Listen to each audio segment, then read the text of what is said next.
সব জেনে শুনেই তুমি আমার স্ত্রী হয়ে এসেছো। জি।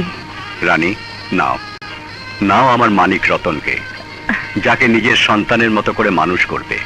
মা মরা সন্তান। দিন, আমাকে দিন।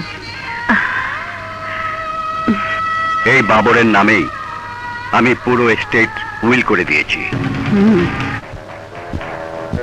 হিরালাল সরকার, তোমাকে আমি এই স্টেট বাবরের নামে লিখে দিয়েছে। তাহলে আমি কি দাসীবাদী, বাচ্চাকে লালন পালন করার? রানীমা, আপনার কাছেই তো রাজ্যের চাবিকাঠি।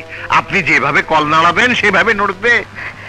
হ্যাঁ, এমন কল নাড়াবো বাপ বেটা দুজনকে পাগল বানিয়ে রাখবো। এই রাজ্যের মালিক হব আমি।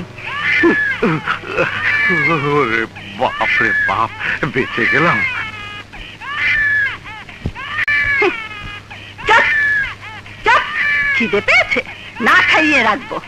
এই স্টেটের মালিক হবি? হ্যাঁ, তোকে আজ দুধ দেবো না। কাঁদ কাঁদ, দেখি কত কাঁদতে পারিস। কাঁদ। কাঁদছে কেন? দুধ খাইয়েছি তবুও কাঁদছে। না না, তুমি চিন্তা করো না তো, সব ঠিক হয়ে যাবে। না,